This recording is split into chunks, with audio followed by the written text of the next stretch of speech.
I watched my sister marry my ex-fiancé from the third row. Not the first row, where the mother of the bride should have seated me. Not the second, where extended family belonged. The third row wedged between distant cousins I hadn't seen since childhood, and a great aunt who kept asking if I was next. If only she knew. The irony burned hotter than the champagne I'd downed in the hotel room before forcing myself into this cream-colored dress that suddenly felt like a shroud. My hands trembled as I clutched the program, reading their names printed in elegant script. Celeste and Derek, a love story built on the ruins of mine. 6 months ago, Derek had been mine. 6 months ago, I'd been planning a wedding with autumn leaves and promises of forever. 6 months ago, I hadn't known that my baby sister, sweet, innocent Celeste, had been sleeping with my fiancé behind my back.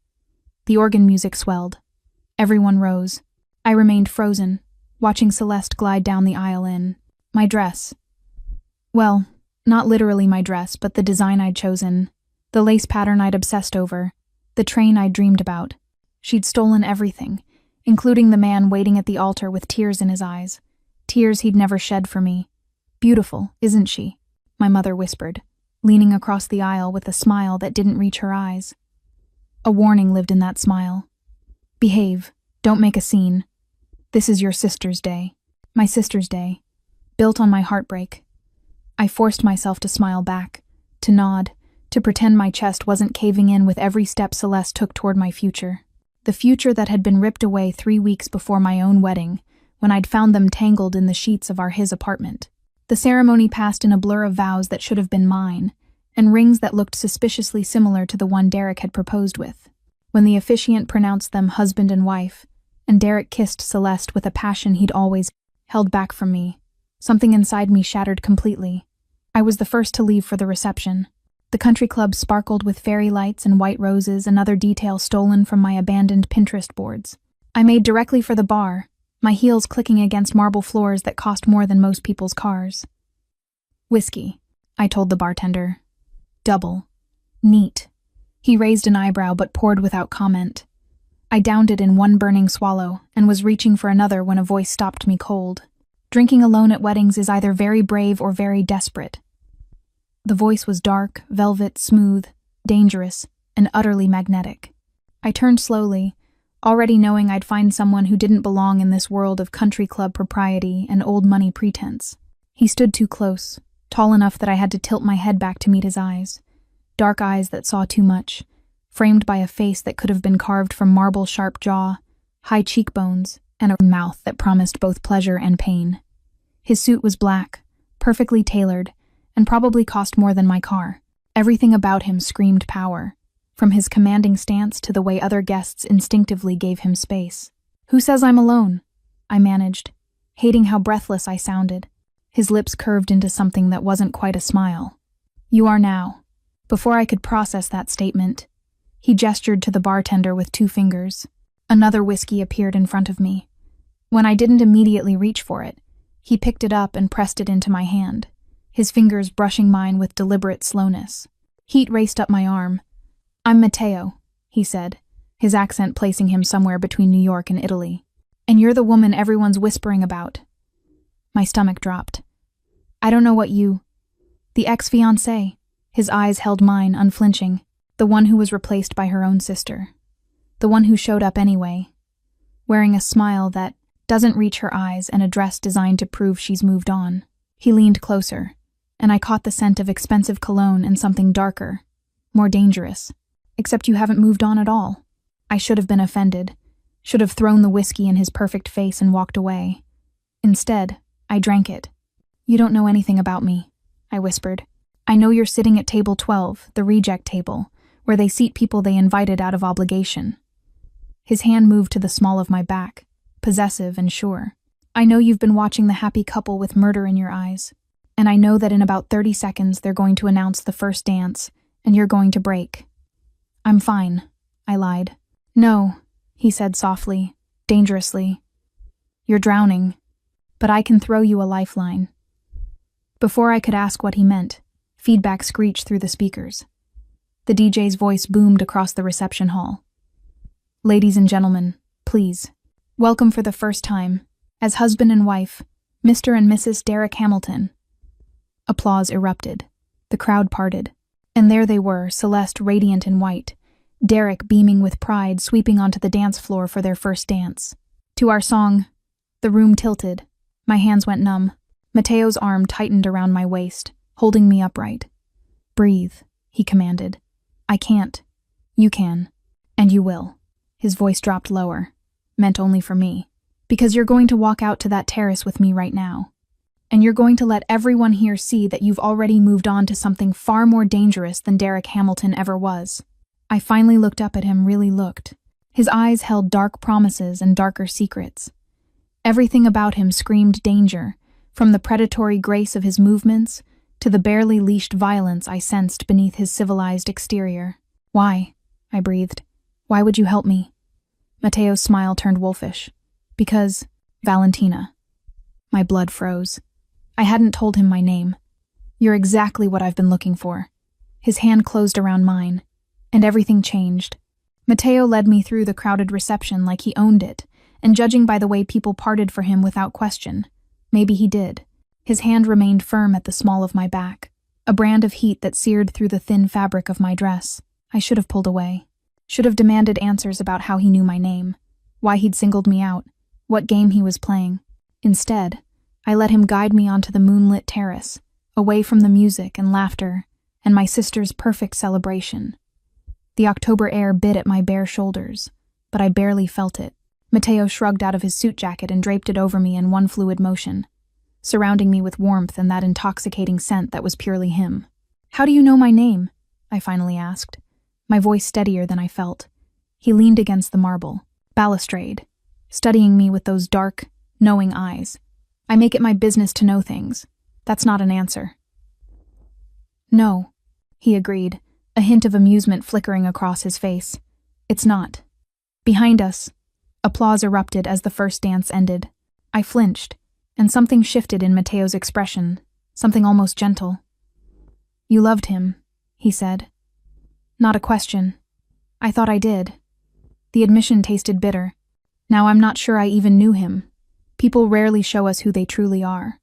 Mateo moved closer, and I found myself trapped between his body and the railing. They show us what they think we want to see, until they don't need us anymore. There was something raw in those words, some old wound I recognized because I carried similar scars. Is that what you do? I challenged, tilting my chin up. Show people what they want to see? His laugh was dark, humorless. No, Bella. I show them exactly who I am. Most are too afraid to look.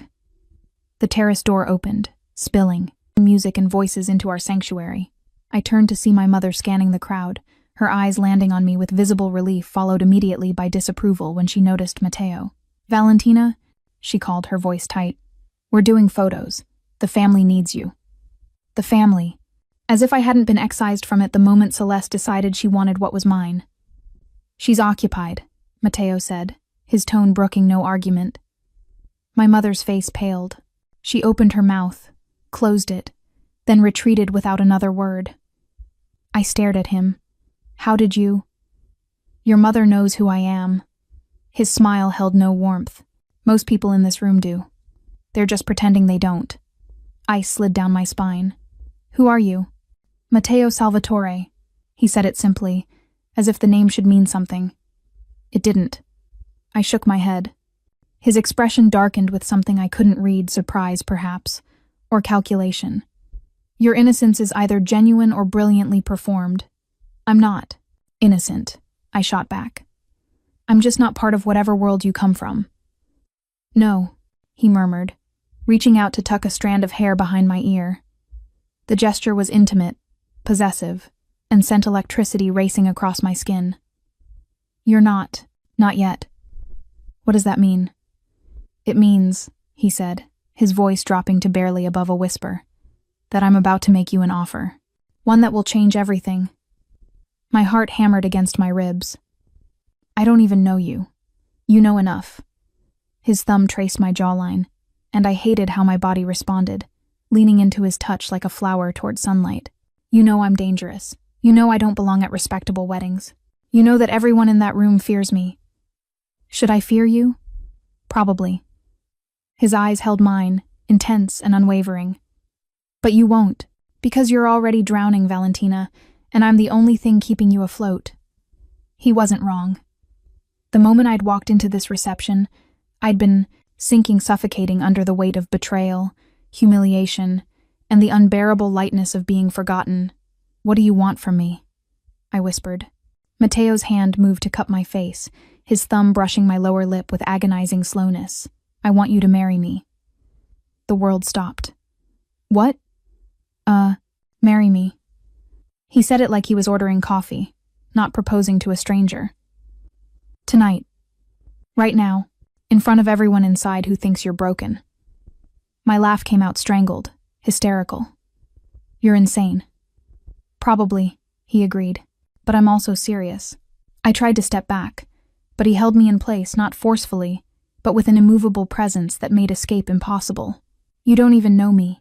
This is a business arrangement. His voice turned cold, transactional. I need a wife. You need revenge. We both get what we want. Revenge? The word tasted dangerous on my tongue. Tell me you don't want to walk back into that reception on my arm. Tell me you don't want to see your sister's face when you announce that you're engaged to someone far more powerful than her mediocre husband. Tell me you don't want to watch your ex-fiancé realize exactly what he threw away. Every word hit like a precision strike, because he was right. God help me. He was right. This is crazy, I breathed. Yes. He leaned down until his lips nearly brushed my ear. But you're going to say yes anyway. Why would you want this? Want me? Something flickered in his eyes, something vulnerable, and quickly shuddered. Because you're perfect for what I need. Beautiful enough to be believable. Unknown enough to be moldable. Desperate enough to agree. The words should have offended me. Instead, they felt like truth, harsh, unvarnished, and somehow refreshing after months of pretty lies. And what do I get? I asked. Everything. His smile turned predatory. Money, protection, power. And the look on your sister's face when she realizes she married the wrong man. Behind us, the terrace door opened again. Derek's voice called out, Val, you out here? Matteo's eyes never left mine. Choose, he commanded softly. Right now, go back to being their pity case, or take my hand and become something they'll never forget. Derek's footsteps approached. I looked at Matteo, this dangerous stranger, with dark eyes and darker promises. And I made the worst decision of my life. Yes. Matteo's hand closed around mine the instant the word left my lips, sealing a bargain I didn't fully understand. Derek rounded the corner of the terrace, his bow tie loosened and champagne flush coloring his cheeks. He stopped short when he saw us, his eyes narrowing on our joined hands. Val, he said, and I hated the familiarity in his voice, the presumption that he still had any right to use my nickname. Your mom's looking for you. Family photos. I'm not family anymore, I heard myself say. Remember? You made sure of that. He flinched, had the audacity to look wounded. Don't be like that. Celeste wanted you here. We both did. How generous. The bitterness in my voice surprised even me. Derek's attention shifted to Matteo, and something changed in his expression, wariness replacing irritation. I don't believe we've met. No, Matteo said, his voice carrying an edge that made Derek take an involuntary step back. You wouldn't have. The silence stretched, taut as a wire. Derek looked between us, confusion giving way to something darker. Val, who is this? This, Matteo said before I could answer, pulling me flush against his side, is your ex-fiancé's future husband. The words detonated like a bomb. Derek's face went white, then red. What? You heard me. Matteo's smile was all teeth, predatory and cold. Valentina has agreed to become my wife. We'll be married within the month. That's Derek, sputtered, his eyes finding mine, searching for the joke, the lie, something that made sense. Val, what is he talking about? You just met him. So, the word came out sharper than I intended. You married my sister 3 months after breaking off our engagement. At least I'm waiting a few weeks. This is insane. Derek moved forward, reaching for my arm. You're not thinking clearly. You've been drinking, and whoever this guy is. Matteo intercepted Derek's hand with brutal efficiency, his grip turning Derek's reaching gesture into a wrist lock that made my ex gasp in pain. Touch her again, Matteo said softly, dangerously, and you'll lose the hand. Let him go, I whispered, even as something dark and satisfied coiled in my chest at seeing Derek helpless. Matteo released him immediately, but the message had been delivered. Derek cradled his wrist, backing away with wide eyes. You have no idea what you're getting into, Derek said to me, his voice shaking. This man is mine. I cut him off, surprised by my own conviction. He's mine, the way you were supposed to be, the way you never actually were. Derek's expression crumbled. For just a moment, I saw something that might have been regret flicker across his face. Then it hardened into anger. Fine. He straightened his jacket with his good hand. Make a fool of yourself. But don't come crying to me when this blows up in your face. He stormed back inside, leaving us alone in the moonlight. My knees went weak. Matteo caught me effortlessly, guiding me to a stone bench hidden among the terrace gardens. I sank onto it, my hands trembling. What did I just do? I breathed. You took control. Matteo crouched before me, his hands covering mine, steadying their shaking. You stopped being their victim. I agreed to marry a stranger. Yes. A stranger who just threatened my ex-fiancé. He tried to touch what's mine. The possessiveness in those words should have terrified me. Instead, it sent heat flooding through my veins. I'm not yours, I protested weakly. His thumb traced circles on my palm, the touch both soothing and incendiary. You said, yes, Bella, that makes you mine, at least for the next month. Just a month? Something flickered in his expression too quick to read. That's what you agreed to, isn't it? A business arrangement. We marry, you get your revenge, and then... He trailed off. And then what? I asked, suddenly needing to know the ending to this insane story I'd just written myself into. That depends on you. He stood, pulling me up with him. But first, we have an announcement to make. Panic seized my chest. Now? We're going back in there now? Strike while the iron is hot. His smile turned wicked. Or in this case, while your ex-fiancé is still reeling and your sister hasn't had time to compose herself. Matteo, trust me. He cupped my face, and the gentleness of the gesture contrasted sharply with the steel in his voice. This is what you wanted. The moment you said yes, you chose war. There's no retreating now. He was right. The moment Derek walked back inside, the fuse had been lit. Either I followed through, or I'd look exactly like what everyone already thought I was: desperate, pathetic, making up stories to save face. What do I say? I asked. Nothing. He adjusted his jacket on my shoulders, the gesture intimate and possessive. I'll handle everything. You just hold my hand and look like you can't believe your luck. That won't be hard, I admitted. I genuinely can't believe any of this is happening. His laugh was low, genuine for the first time since we'd met. Good. Authenticity sells better than performance. He offered his arm.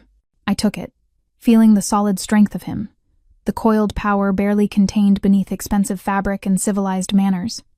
One question, I said as we approached the terrace door. Ask. Why me? Really? You could have any woman. Why choose someone broken? Matteo stopped, turning to face me fully. The moonlight carved his features into something almost brutal, beautiful in its hardness. Because broken things are the most dangerous, he said. They have nothing left to lose. And Bella? His fingers tilted my chin up, forcing me to meet his eyes. I need someone dangerous. Before I could ask what he meant, he pushed open the door. Music and laughter spilled out, along with the cloying sweetness of wedding cake and champagne. Every head turned as we entered Matteo Salvatore and his mysterious companion, striding through the reception like we owned it. Maybe we did. Matteo made a gesture. The music cut off. In the sudden silence, Celeste's laugh died mid-note. Derek stood frozen near the bar, his face still pale. Forgive the interruption, Matteo announced, his voice carrying effortlessly across the stunned crowd. But I have an announcement that simply cannot wait. His arm tightened around my waist, and I realized there was no going back. The silence in the reception hall was absolute, suffocating. Every eye fixed on us, on Matteo's arm around my waist, on the way I fit against him like I belonged there. I want to thank the happy couple, Matteo said, his voice smooth as silk and twice as dangerous, for hosting such a memorable evening. Because it's here, in this room, that I met the woman who will become my wife. Gasps rippled through the crowd. Celeste's champagne flute slipped from her fingers, shattering against the floor in an explosion of crystal and pale liquid. Valentina has agreed to marry me, Matteo continued, his fingers splaying possessively across my hip. And I wanted to share our joy with the people who matter most to her. The irony wasn't lost on anyone. These people didn't matter to me. They'd chosen sides the moment Celeste and Derek announced their relationship, and I hadn't been on the winning team. Until now. My mother looked like she might faint. My father's face had turned an alarming shade of purple, but it was Celeste's expression that made my breath catch naked shock melting into something ugly and raw. Jealousy.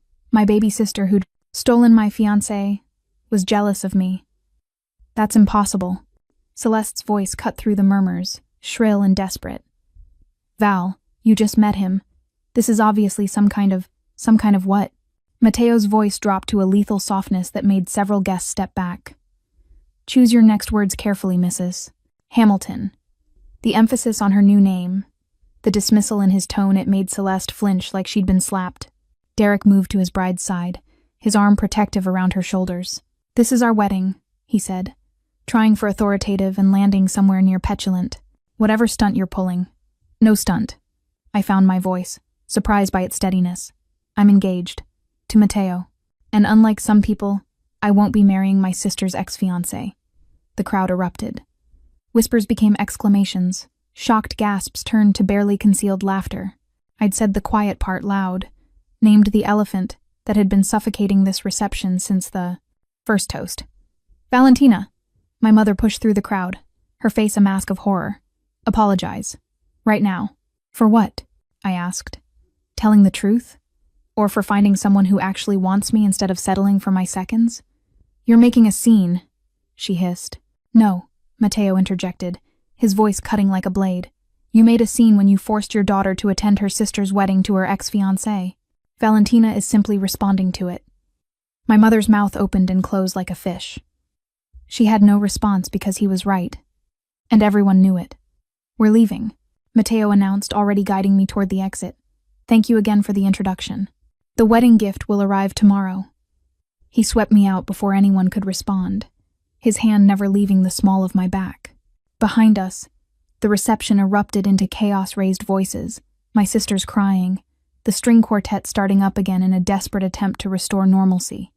The valet brought around a car that made my eyes widen, a black Maserati that cost more than my yearly salary. Matteo opened the passenger door, and I slid in, surrounded by leather and luxury and the lingering scent of him. He drove in silence, the city lights blurring past the windows. I watched his profile, the sharp cut of his jaw, the way his hands gripped the steering wheel with controlled precision, the slight tension in his shoulders that suggested he wasn't as calm as he appeared. Where are we going? I finally asked. My place. We need to talk. We could have talked at the reception. His laugh was dark. No, Bella. That was a performance. Now comes the reality. Something in his tone made my stomach tighten. What reality? The one where you learn exactly what you agreed to. He pulled into an underground garage beneath a building that screamed money and power. The elevator ride to the penthouse was silent, tension coiling between us like a living thing. When the doors opened, directly into his apartment, I stepped into a space that was all clean lines, dark woods, and floor-to-ceiling windows overlooking the city. It was beautiful, cold, expensive, exactly like him. Matteo shrugged out of his jacket, the one I was still wearing, and poured 2 glasses of something amber from a crystal decanter. He handed me one, and I took it automatically. Sit, he commanded. I remained standing. I'm not your dog. His smile was approving. No, you're not. Sit anyway. Please. The please made me sink onto the leather sofa. He settled across from me, close enough that our knees almost touched, far enough that I didn't feel trapped. You need to understand what you've gotten yourself into, he said. A fake engagement? A real engagement. His eyes held mine, with a very real wedding at the end. The marriage contract will be binding, legal, and very much official. My hand tightened on the glass. For how long? 1 year. You said a month. I said we'd marry, within the month. He took a slow sip of his drink. The marriage itself lasts a year. After that, you're free to walk away with a very generous settlement. Enough to start over anywhere you want, be anyone you want. And what do you get? A wife. He said it simply. One who understands this is a business arrangement. One who won't fall in love and complicate things. One who's already broken enough that I can't break her further. The words should have hurt. Instead, they felt like relief, a clear-eyed assessment with no romance to muddy the waters. What do you need a wife for? I asked. That's not your concern. It is if I'm going to be her.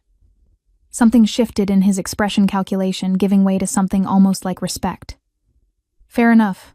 I need legitimacy, respectability. A wife provides both. Legitimacy for what? My business. Which is?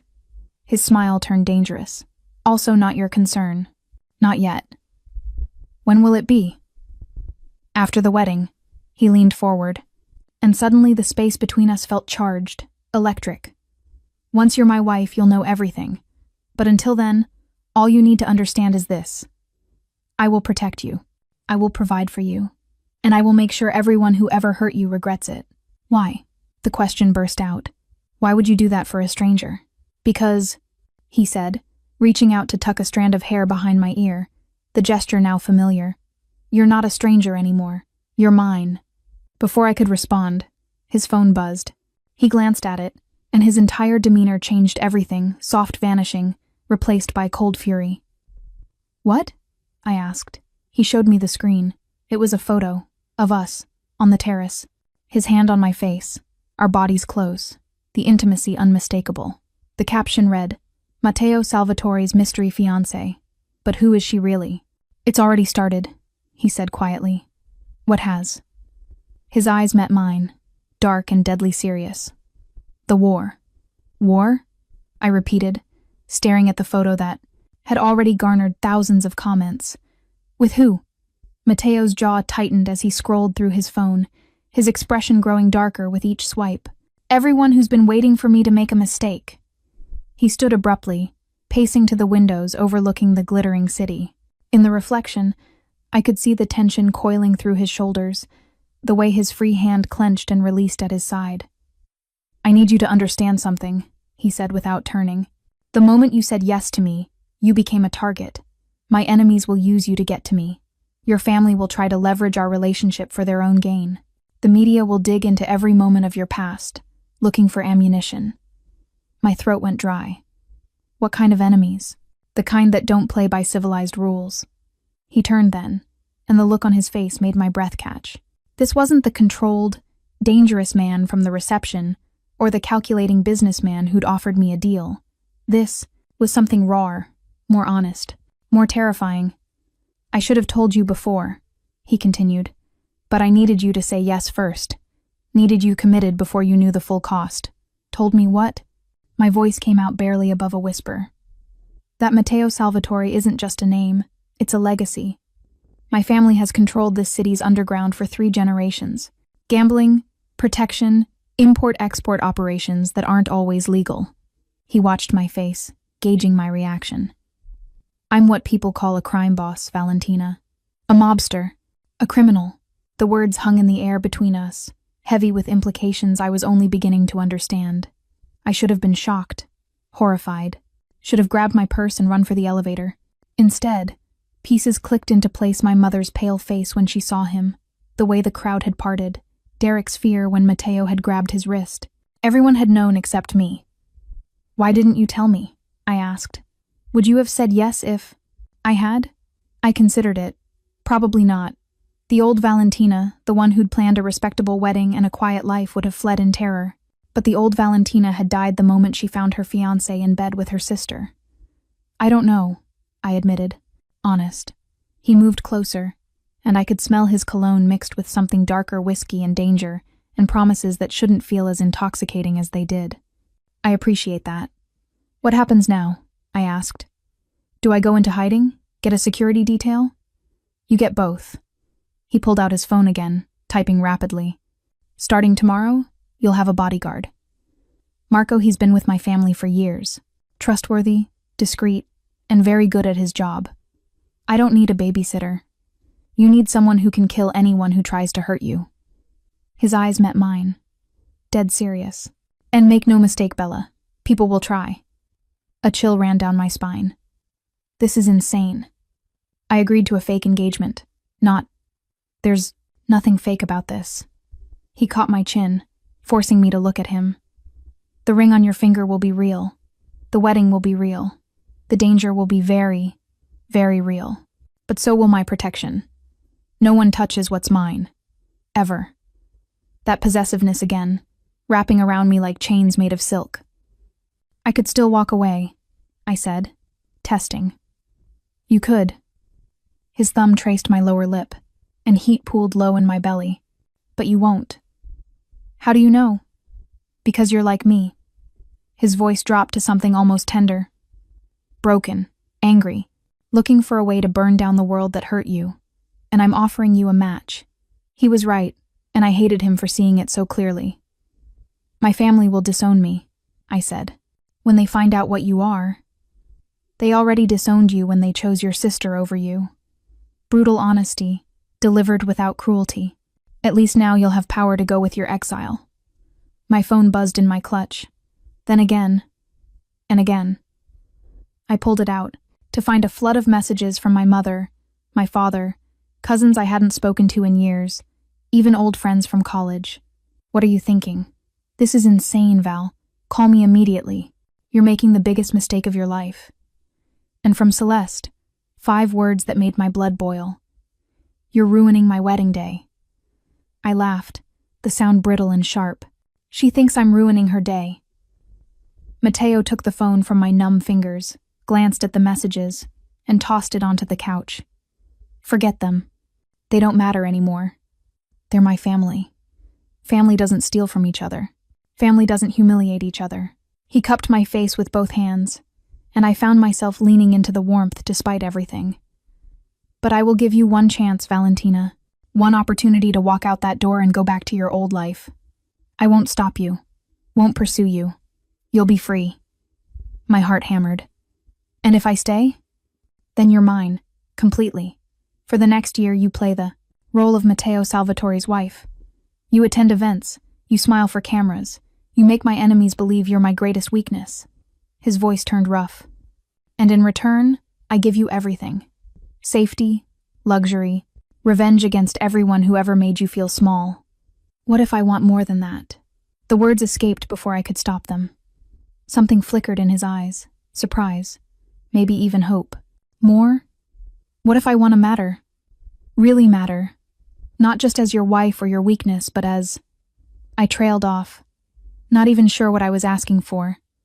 As my partner? He finished softly. Yes. Then you stay. His forehead touched mine, and the intimacy of it stole my breath. You stay, and you learn everything. The business, the family, the rules of this world. You stop being a pawn and become a queen. Queens have power, I whispered. Yes. His lips were so close to mine I could feel his breath. They do. Kiss me, I said suddenly. He froze. What? You heard me. If I'm going to be your wife, your real wife for a year, I need to know what I'm agreeing to.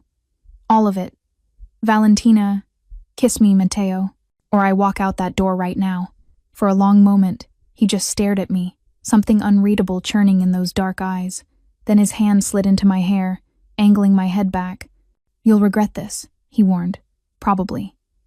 His mouth crashed onto mine. The kiss was nothing like Derek's careful pecks or tentative explorations. This was possession. Pure and simple Matteo claiming me with teeth and tongue and raw hunger that set my entire body on fire. I gasped against his mouth, and he took advantage, deepening the kiss until I couldn't think, couldn't breathe, could only feel. When he finally pulled back, we were both breathing hard. Still want to leave? He asked roughly. No, I admitted. God help me, no. His smile was pure sin. Then welcome to the family, Bella. Before I could respond, the elevator dinged. We both turned as the doors opened to reveal a man I didn't recognize, tall, muscular, with a scar running down his left cheek and a gun visible in his shoulder holster. Boss, he said urgently. We have a problem. Someone just put a hit out on your new fiancé. Matteo's arm went around me, protective and possessive. How much? He asked coldly. $500,000. I felt the blood drain from my face. Matteo's grip tightened. Then I guess, he said softly, dangerously. We'd better make sure they fail. $500,000. For my life. The number echoed in my head as Matteo guided me away from the windows, his body a shield between me and the city that had suddenly become a hunting ground. Who? Matteo's voice was ice. Who put it out? The scarred man Marco, I assumed, pulled out a tablet, his expression grim. Anonymous posting on the dark web. But the timing, the amount, the specific mention of your engagement announcement. He paused. It's someone who was at that wedding. My stomach dropped. My family? Or your ex-fiancé, Marco said. Or any number of people who see your marriage to the boss as a threat. Matteo's jaw worked. Double the security detail. I want eyes on every entrance to this building, every camera feed monitored, and get me a list of everyone who attended that reception. Already done. Marco handed him the tablet. I flagged the most likely candidates based on motive and means. I moved to look over Matteo's shoulder, and my breath caught. There, highlighted in red, were 3 names I recognized. Derek Hamilton, Jonathan Chen, Derek's business partner, and my own father. No, I whispered. My father wouldn't. Your father just watched you humiliate his golden daughter in front of 200 guests, Matteo said, not unkindly. Men have killed for less. But I'm his daughter too. Are you? He turned to face me, and the sympathy in his eyes was almost harder to bear than the truth. When did he last choose you over Celeste? I couldn't answer, because the truth was never. Not when Celeste wanted my room because it had better light. Not when she borrowed my car and totaled it. Not when she stole my fiancé and my parents paid for a wedding that should have been mine. I'll handle this, Matteo said, turning back to Marco. Quietly. I want to know who paid for the hit before they know we're looking. Marco nodded and headed for the elevator. The doors closed, leaving us alone in the suddenly suffocating penthouse. I walked to the bar, poured myself a straight vodka, and downed it. The burn felt like clarity. I need to learn how to shoot, I said. Matteo's eyebrows rose. What? A gun. If people are going to try to kill me, I should know how to defend myself. I poured another drink, my hands surprisingly steady. Unless you expect me to hide behind bodyguards for the next year. Something shifted in his expression, approval mixed with something darker. You're full of surprises, Bella. I'm full of rage, I corrected. There's a difference. He moved toward me, and I didn't retreat. Couldn't. There was something magnetic about him in this moment, dangerous and deadly, yes, but also achingly real in a way Derek had never been. Rage is good, he said softly. Rage keeps you sharp, but you need to learn to control it, channel it, use it as a weapon instead of letting it use you. Is that what you do? Every day. His hand came up to cup my cheek, the gesture now familiar, grounding. The moment I let emotion rule me, I'm dead. In my world, hesitation kills. Teach me, I said. Not just how to shoot, everything. How to survive in your world. How to be the kind of wife you need. How to be ruthless. His thumb traced my lower lip, and heat sparked despite the circumstances. That, you already know. You just haven't admitted it yet. Before I could ask what he meant, his phone buzzed. He glanced at it and swore in Italian something harsh and guttural that made the hair on my neck stand. Up. What? I asked. Your sister just posted on social media. He turned the screen toward me. It was a photo of Celeste and Derek cutting their wedding cake, both beaming at the camera. The caption read, "Some people try to steal the spotlight, but true love always shines through. Number blessed not bitter, number real love wins." The comments were already flooding, and hundreds of people I'd gone to school with, worked with, thought were friends, and they were all taking her side. So classy of Celeste to rise above the drama. Imagine showing up to your ex's wedding with a random guy and calling it love. Valentina always was jealous of her sister. My hands shook. She's making me the villain. Of course she is. Matteo took the phone from my trembling fingers. She needs everyone to believe she's the victim.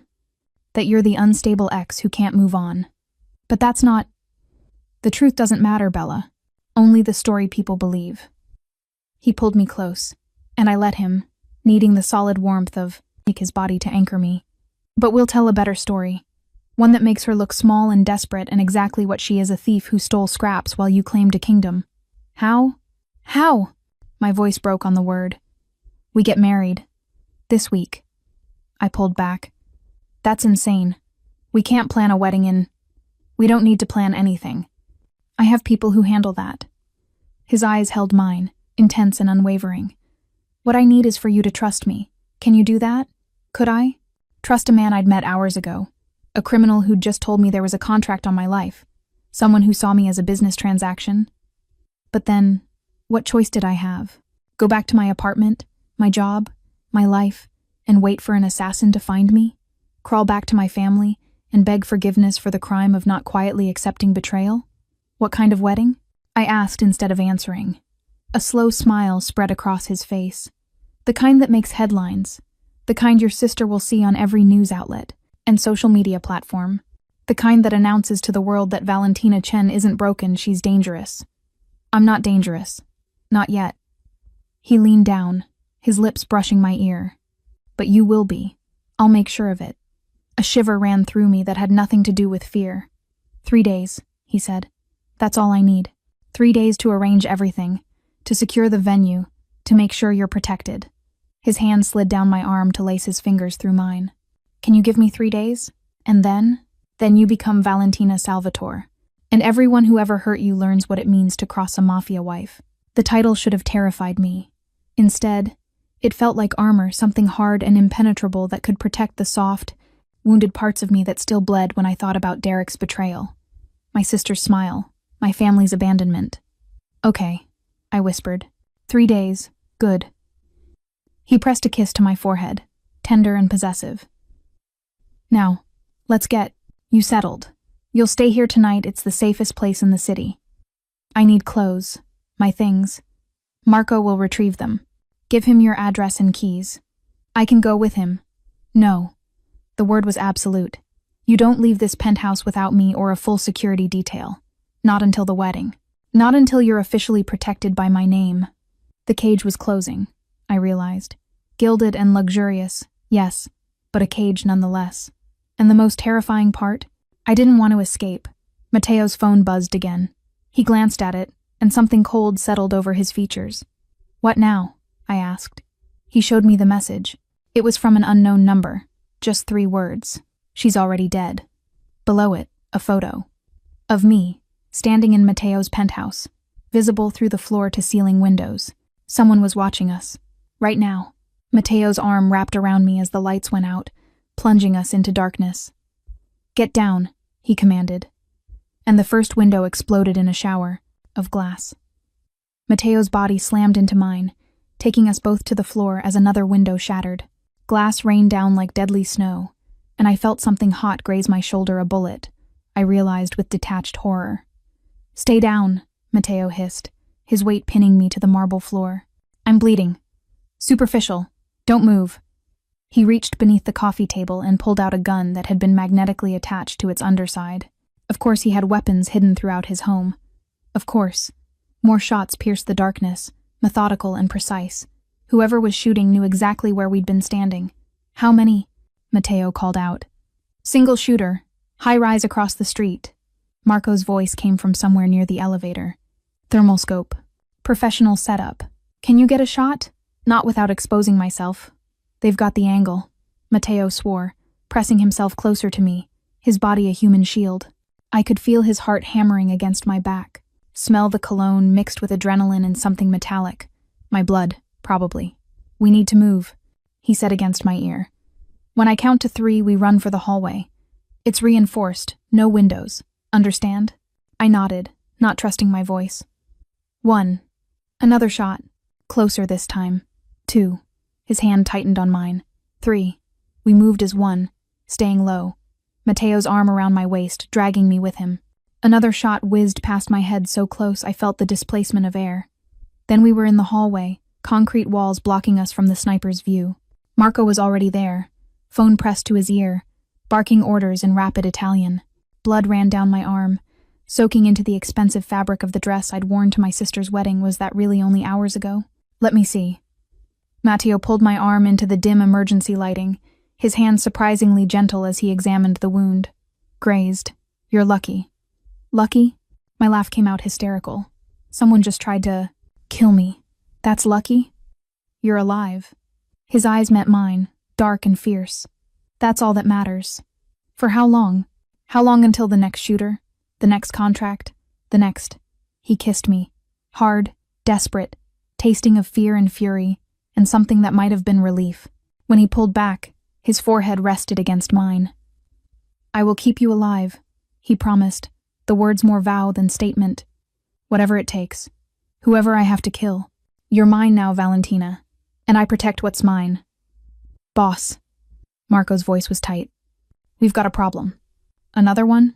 The shooter's gone. Vanished before my team could reach the building. He handed Matteo his tablet. But they left this. I looked over Matteo's shoulder at the screen. It was a message, typed in block letters. This was a warning. Cancel the engagement or the next bullet finds her heart. Below it, another photo, this one of me leaving my apartment that morning, coffee in hand, completely oblivious to the camera, tracking my movements. They'd been watching me for hours, maybe days. They knew, I whispered, before the reception, before you proposed. They already knew about us. Matteo's expression turned calculating, which means someone at that wedding was expecting me to show up. Someone orchestrated this. But who would? I stopped, pieces clicking into place. Derek. He looked surprised when he saw us on the terrace, but not shocked, like he'd been waiting for something to happen. Your ex-fiancé hired a professional sniper? Marco sounded skeptical. No. Matteo's voice was deadly quiet. But someone might have hired Derek to set this up, make the engagement happen, create the headlines, give them a perfect excuse to eliminate Valentina and blame it on mob violence. Why would anyone go through all that trouble? I asked. I'm nobody. I don't matter. You matter to me. Matteo cupped my face, forcing me to look at him. Which means you matter to everyone who wants to hurt me. And there are a lot of people in that category. So I'm bait. Is that it? You needed a wife, and I was convenient. You were perfect, he interrupted. Unknown, unconnected to my world, desperate enough to agree. But you were never meant to be expendable. His jaw tightened. This is my fault. I underestimated how quickly my enemies would move. Then let me go. The words hurt to say, but I forced them out. Call off the engagement, announce it was a mistake, and I disappear. Problem solved. No. Matteo, no. The word was absolute. You think they'll let you live just because we're not engaged? They've already seen you as my weakness. Walking away now just makes you an easier target without my protection. He was right, and I hated it. The moment I'd said yes to him on that terrace, I'd painted a target on my back that wouldn't wash off. So what do we do? I asked. We accelerate the timeline. He turned to Marco. How fast can you arrange a wedding? With your resources? 24 hours if we cut corners. Do it. Tomorrow night. My eyes widened. Tomorrow? That's insane. That's survival. Matteo's thumb traced the blood on my shoulder, his expression hardening. The moment you become my wife, you're untouchable. My family's protection, my resources, my reputation, it all becomes yours. No one would dare touch you without declaring war on the Salvatores. And that's better? That's safer. He stood, pulling me up with him. Come on, we need to get that arm cleaned and bandaged before it gets infected. He led me deeper into the penthouse, to a bedroom that was all dark woods and masculine simplicity. The bathroom was marble and chrome, and Matteo sat me on the counter while he retrieved a first aid kit from beneath the sink. His hands were steady as he cleaned the wound, but I could see the tension in his jaw, the slight tremor in his fingers when he thought I wasn't looking. You're scared, I said softly. Terrified. He didn't look up, then from bandaging my arm. I've faced down rival families, survived assassination attempts, built an empire from blood and violence. But this? His eyes finally met mine. Watching you bleed, knowing I put you in danger, that terrifies me more than any bullet. The raw honesty stole my breath. Why do you care? You barely know me. I know enough. He finished with the bandage, but his hands remained on my arms, warm and grounding. I know you're strong enough to show up to your sister's wedding with your head high. I know you're brave enough to say yes to a dangerous stranger. I know you kissed me back like you were drowning and I was air. That doesn't mean... It means something. His forehead touched mine. Maybe I don't know what yet. Maybe it's just possessiveness or attraction, or the fact that you look at me like I'm a man instead of a monster. But it's enough to make me want to burn down the world to keep you safe. Matteo. His phone rang. He answered it, his expression shifting from tender to lethal in a heartbeat. When? A pause. Are you certain? Another pause, longer this time. Understood. He hung up, and when he looked at me, something had changed. They identified the shooter, he said quietly. Who? Your father hired him. The world tilted. What? Your father put out the contract, paid $500,000 to have you killed before the wedding. Mateo's hands tightened on my arms. He wanted you dead, Valentina. Your own father wanted you dead. I couldn't breathe, couldn't think, could only stare at Mateo while my world crumbled into ash. Why? I whispered. His expression turned murderous. Because you chose me over them. And that, he said softly, they could never forgive. My father wanted me dead. The words echoed in my head, but they wouldn't connect to reality. My father, who'd taught me to ride a bike, who'd walked me to school every first day, who'd cried at my high school graduation. That man had paid someone to put a bullet through my heart. Valentina. Mateo's voice sounded distant, muffled. Breathe, Bella. Breathe. I realized I wasn't breathing. My chest was tight, constricted, and the bathroom walls were closing in. Mateo's hands cupped my face, forcing me to focus on his eyes, dark, steady, anchoring. In through your nose, out through your mouth, with me. I followed his rhythm, dragging air into my burning lungs. Once, twice, until the panic receded enough that I could think again. Why? The word came out broken. I'm his daughter. You're an embarrassment. Mateo's brutal honesty cut like a blade. In his eyes, you humiliated Celeste, aligned yourself with a criminal, brought shame to his family name. He paused, something dangerous flickering in his expression. But more than that, you became mine.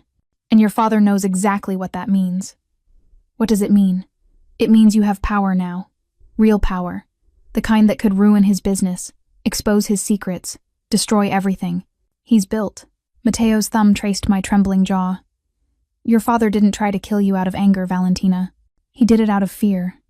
The thought was so absurd I almost laughed. Fear? Of me? Of what you could become as my wife. He helped me down from the counter, steadying me when my legs threatened to give out. Your father deals in commercial real estate. Half his properties were bought with loans from companies I control. If you wanted, you could bury him with a single phone call. I stared at him. You own my father's business? I own pieces of everyone's business in this city. That's how power works. He guided me back to the bedroom, sitting me on the edge of his massive bed. And now, that power is yours too. If you want it. Did I want it? The power to destroy the man who'd tried to have me killed? Yes. God help me, yes. What do I do? I asked. Nothing. Not yet. Mateo crouched before me, his hands covering mine. First, we get married. We make you untouchable. Then we decide how to handle your family. Handle them. I tasted the words, found them bitter. You mean kill them. If necessary. No hesitation, no apology. Your father tried to murder you, Valentina. In my world, that requires a response. And my mother? Celeste? My voice cracked. Do they die too? Something softened in his expression. That's your choice. Your family. Your vengeance. I'll support whatever you decide. The weight of that choice settled on my shoulders like a physical thing. I'd come to that wedding wanting to prove I'd moved on, to show them I was fine without Derek. Now I held the power of life and death over all of them. I can't think about this now, I whispered. Then don't. He stood, pulling me up with him. Rest. Tomorrow is going to be a very long day. I can't sleep here. In your bed. Where else would you sleep? The guest room? A hotel? Anywhere that doesn't feel like... I gestured helplessly between us. Like we're together? His smile was knowing. We're getting married tomorrow, Bella. You'll be sleeping in this bed for the next year. Might as well get used to it. Heat flooded my cheeks. You said this was a business arrangement. It is. A business arrangement that requires us to share a bedroom. My enemies will be watching, looking for cracks in the facade. We need to sell this as real. How real? My voice came out breathier than intended. His eyes darkened. As real as it needs to be. The implication hung between us heavy, charged, impossible to ignore. This marriage would require more than signing papers and wearing rings. It would require intimacy, proximity, the kind of closeness that blurred the lines between performance and reality. "I'll sleep on the couch," he said finally. "This is your room, and you're injured and traumatized and in no condition to argue." He grabbed a pillow and blanket from the bed. "The bathroom is through there. You'll find clothes in the closet. My sister leaves things here. Sometimes. Help yourself." "You have a sister?" I don't know why that surprised me. 3, and 2 brothers. A ghost of a smile. "You'll meet them all at the wedding. They're protective. Of you or of me?" "Both, probably. The Salvatores take family seriously." He paused at the doorway. "Get some rest, Valentina. Tomorrow everything changes." He left, closing the door softly behind him. I sat on the edge of his bed, massive, masculine, smelling of his cologne, and tried to process everything that had happened in the last 12 hours. I'd watched my sister marry my ex-fiancé, met a dangerous stranger, agreed to marry him, been shot at by a sniper my own father hired, and tomorrow I'd become a Mafia wife. The laugh that escaped was half hysterical, but I swallowed it down and forced myself to move. Matteo was right, I needed rest. Tomorrow would require all my strength. I found a silk nightgown in the closet belonging to his sister, apparently changed in the stark bathroom, avoiding my reflection. The bandage on my arm was stark white against my skin, a reminder of how close I'd come to dying. When I finally crawled into Matteo's bed, surrounded by his scent and the weight of tomorrow's vows, sleep seemed impossible, but exhaustion claimed me anyway. I woke to sunlight streaming through bulletproof glass and the smell of coffee. Matteo stood by the window, phone pressed to his ear, speaking rapid Italian. He'd changed into fresh clothes, dark slacks, and a crisp white shirt rolled to his elbows, revealing surprisingly elegant forearms. He turned when he heard me stir, and something in his expression made my breath catch. "It's done," he said, ending his call. "The wedding is set. 6 o'clock tonight, private ceremony at the cathedral." "That fast?" I called in favors. He brought me a cup of coffee, perfectly made cream, no sugar. "How did he know?" "Your dress is being delivered at noon. Hair and makeup will arrive at 3. You thought of everything." "I always do." He sat on the edge of the bed, close enough to touch but not touching. "How's your arm?" "Hurts, but I'll survive." "Yes." His hand came up to cup my face, the gesture now achingly familiar. "You will. I'll make sure of it." "Matteo, your family will be at the wedding," he interrupted. "All of them. Your father, your mother, Celeste, Derek. I've made it." Strongly suggested they attend. My stomach dropped. "Why?" "Because they need to see you protected. They need to understand what it means that you're mine." His thumb traced my lower lip. "And because you deserve to watch them squirm while you become untouchable." "That's cruel. That's justice." He leaned closer, his breath warm against my skin. "But if you don't want them there, say the word. This is your wedding too." Was it? Or was it just another performance? Another move in a game I barely understood? But the thought of my father sitting in that cathedral, forced to watch me marry the man, whose power he feared. "I want them there," I said. Matteo's smile was wicked. "Good, now get dressed. We have a wedding to prepare for." He stood, heading for the door. "Matteo?" He turned back. "What happens after?" I asked. "After we're married and I'm safe and my family can't touch me?" His expression turned unreadable. "We see if this arrangement becomes something more. And if it doesn't? Then in a year, you walk away with enough money to disappear forever." He paused. "But Valentina?" "Yes, it will." The door closed behind him, leaving me alone with that promise and the certainty that nothing, not my family, not assassins, not even my own fear could stop what was coming. Tonight, I would become Valentina Salvatore, and God help anyone who tried to stop me. The wedding dress was a weapon. That was my first thought when they unveiled it, a creation of ivory, silk, and lace that clung to my body like armor. No softness, no romance. This was a dress designed to make a statement, to announce that the wounded girl from yesterday's reception had transformed into something far more dangerous. "Perfetto," the stylist murmured, adjusting the cathedral-length veil. "You look like a queen." I looked like prey dressed as a predator. But maybe that was the point. My reflection stared back at me, makeup dramatic and flawless, Hair swept into an elegant updo that exposed my neck, the bandage on my shoulder hidden beneath delicate lace. I barely recognized myself. The girl who'd cried over Derek was gone. The daughter who desperately wanted her family's approval had died the moment her father pulled that trigger. What remained was someone new, someone harder, someone who could survive being Matteo Salvatore's wife. "He's ready for you," Marco said from the doorway. "The car is waiting." My hands trembled as I gathered my bouquet blood-red roses. Naturally. Everything about this wedding was designed to send a message. Even the flowers promised violence. The drive to the cathedral passed in a blur. Marco sat in front with the driver, both armed, both scanning every car that got too close. 2 more security vehicles flanked us. And I realized this was my life now, always watched, always protected, never truly free. The cathedral loomed before us, ancient stone and stained glass that had witnessed centuries of vows. But never ones like these. "Your family is already inside," Marco said as he opened my door. "Front row, left side. Boss wanted them to have a clear view." Of course he did. I stepped out into the fading sunlight, my dress pooling around my feet like spilled milk. Photographers lined the street. Matteo had clearly tipped off the press. My sister's wedding had made the society pages. Mine would make international headlines. The cathedral doors opened, and a woman emerged, tall, elegant, with Matteo's dark eyes and sharp cheekbones. His sister, I realized. Valentina.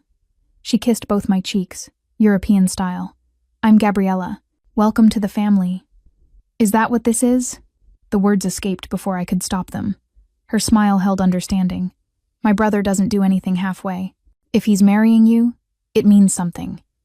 Even if neither of you knows what yet." Before I could respond, she took my arm and guided me inside. The cathedral was breathtaking, candles everywhere, white flowers cascading from every surface, and guests filling the pews. But my eyes went immediately to the front row on the left. My father sat rigid, his face gray. My mother wept quietly into a handkerchief. Celeste stared straight ahead, her hand clutching Derek's with white-knuckled intensity. They'd come. Despite everything, they'd come. Because they feared Matteo more than they hated me. The organ music swelled, and I forced my attention forward.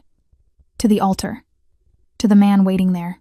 Matteo stood in a black tuxedo that probably cost more than my car, his hair perfectly styled, his expression unreadable.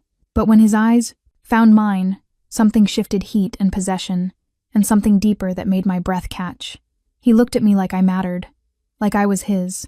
Gabriella released my arm, and I walked alone down that endless aisle, past whispered comments and shocked faces, past my family's judgment and my ex-fiancé's pale confusion, toward the man who'd offered me everything and asked for nothing but a year of my life. When I reached the altar, Matteo's hand extended, and I took it. His fingers closed around mine, warm, steady, real. "You're beautiful," he murmured, meant only for me. "You're a good liar," I whispered back. "I never lie. Not to you." His thumb traced circles on my palm. "Ready? For what? Marriage to a criminal? A year of performances and proximity? The death of my old life and the birth of something I couldn't yet name?" "No," I admitted. "But let's do it anyway."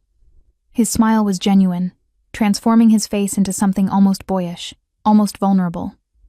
The priest began the ceremony in Latin, the ancient words washing over us like a blessing or a curse. I barely heard them.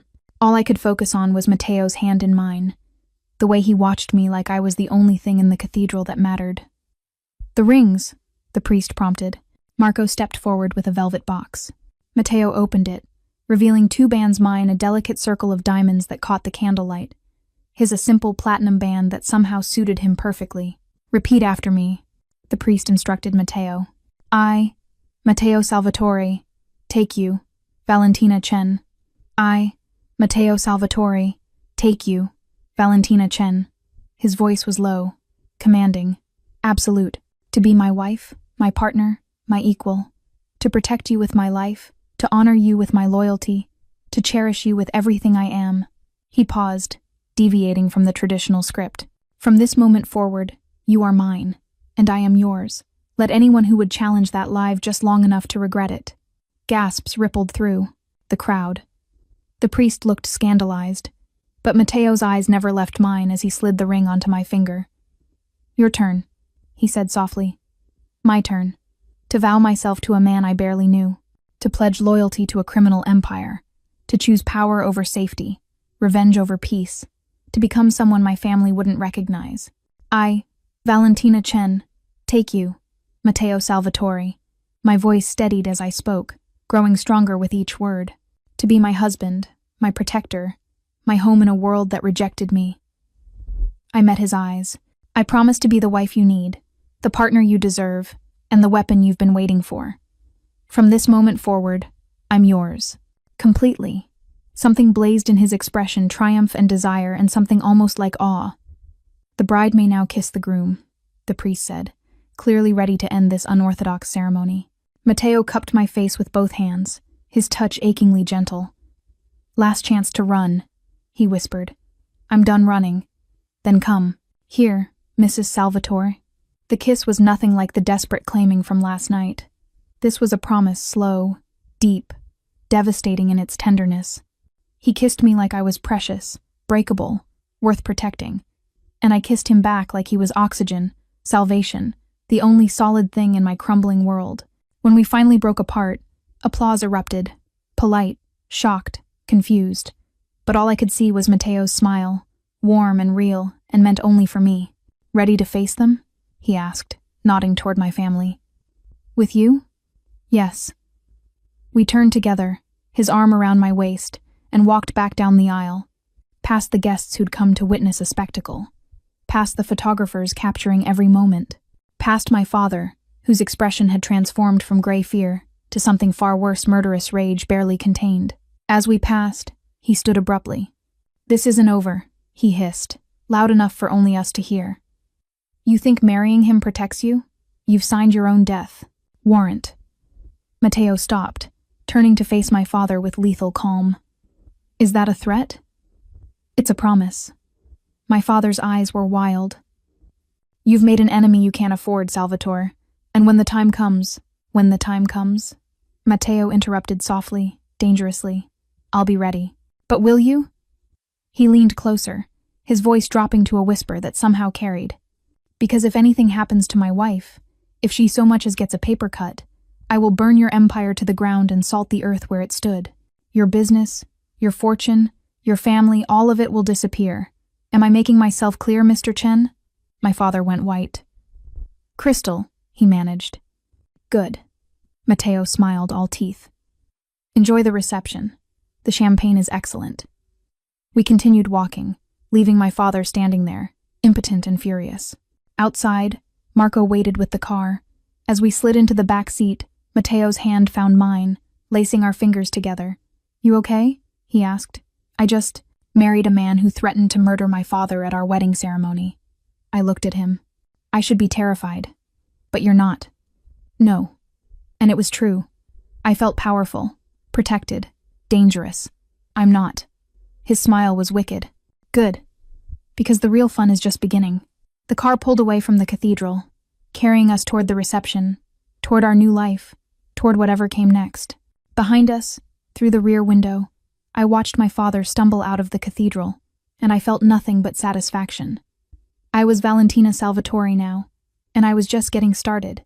The reception was held at Matteo's private estate, sprawling grounds, marble halls, and enough security to protect a head of state.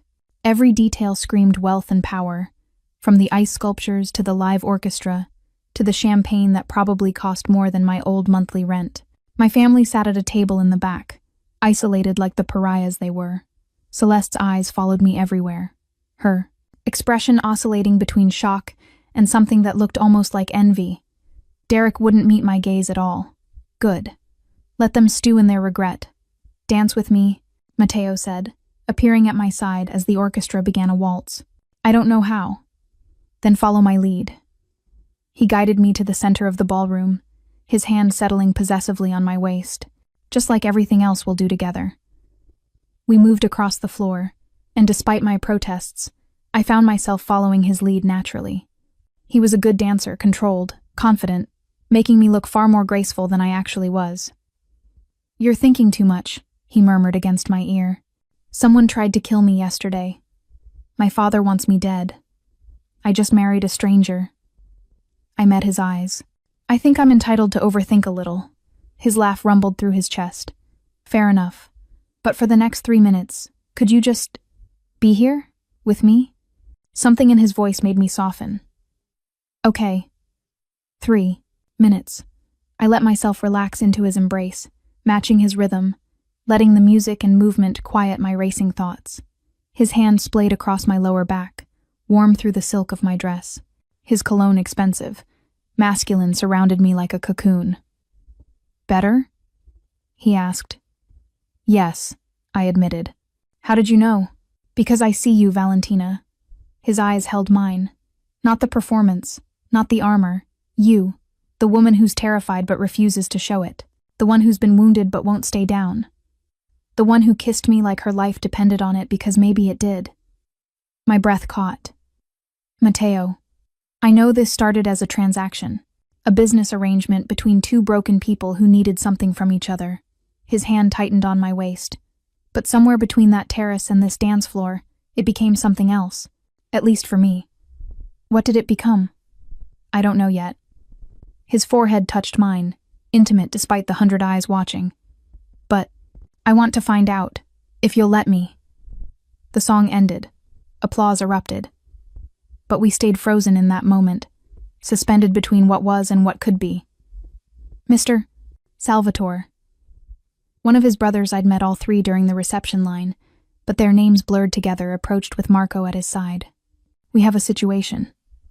Matteo's expression shuddered instantly. Can it wait? No, sir. It's urgent. He looked at me, conflict written across his face. I need to handle this. Gabriella will stay with you. I want to come with you, I said. Valentina, you said I'd learn everything after the wedding. Well, we're married now. I lifted my hand, the ring catching the chandelier light. So, either I'm your partner, or I'm just another pretty accessory. Which is it? Something like pride flickered in his expression. He turned to his brother. Give us the room. The ballroom cleared with remarkable efficiency, guests ushered to the gardens, staff disappearing, until only Waide, Matteo's inner circle, remained. Marco, his 3 brothers, 2 sisters, and me. Show her, Matteo said. Marco pulled out a tablet, and my stomach dropped. It was a video grainy surveillance footage from outside the cathedral. My father, talking to a man I didn't recognize.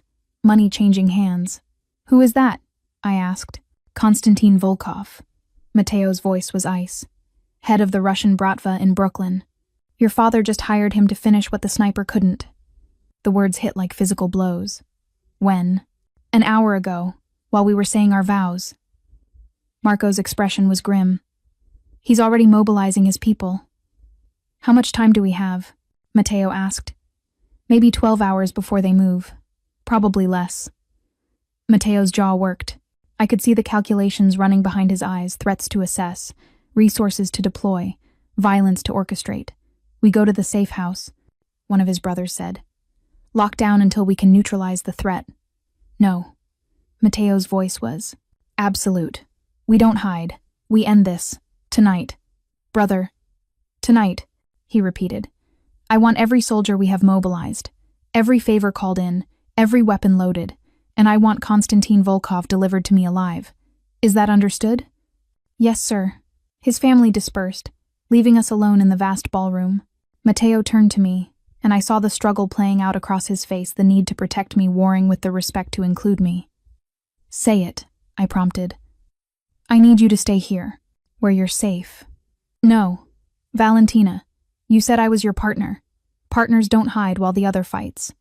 I moved closer, tilting my chin up defiantly. I want to see him, the man my father hired to kill me. I want to look him in the eye. This isn't a game. These are dangerous men, who want me dead. My voice hardened. I think I've earned the right to face them. He studied me for a long moment, something unreadable churning in those dark eyes. You're not the woman I met on that terrace. No, I'm the woman you made me. I touched his face, feeling the tension in his jaw. So let me be her, all the way. If anything happens to you, it won't, because you'll be there. I pressed closer, feeling his heart hammering against my palm. Right? You'll protect me. With my life. The vow was instant, absolute, always. Then take me with you. He kissed me then hard, possessive, desperate. Not the tender promise from the altar, but something rawer, more honest. A kiss that tasted like fear and fury, and the terrifying realization that this had stopped being pretend somewhere along the way. When he pulled back, his thumb traced my swollen lips. Stay close to me, he commanded. Don't leave my sight. And if I tell you to run, you run. Understood? Understood. Good. He took my hand, lacing our fingers together. Let's go meet the man who thinks he can kill my wife. We headed for the door, toward whatever violence waited in the darkness beyond his estate. Matteo? I stopped him at the threshold. Yes, thank you, for letting me choose this. His smile was wicked and warm. Thank you for choosing me. The car was waiting armored, loaded with weapons, Marco in the driver's seat. As we slid into the back seat, Matteo pulled out a gun and checked the chamber with practiced ease. Ever shot one of these? He asked. No. He placed it in my hands, his fingers covering mine, showing me the weight and balance. Safety's here. Point and squeeze. Aim for center mass. I'm not going to. You might have to. His eyes held mine. If it comes down to your life or theirs, what do you choose? I looked at the gun, feeling its deadly potential. Looked at Matteo, at the man who'd given me power and protection, and something that felt dangerously close to belonging. Mine, I said. I choose mine. Good girl. The car pulled away from the estate, heading toward the docks where Konstantin Volkov was reportedly meeting his men. Heading toward a confrontation that would either make me untouchable or get me killed. Either way, I realized, there was no going back. I was Valentina Salvatore now, and tonight, I'd learn what that really meant. The city lights blurred past as we drove deeper into Brooklyn, into territory controlled by the Russians, into the heart of danger. Matteo's hand never left mine, and for the first time since this insane journey began, I wasn't afraid. I was ready.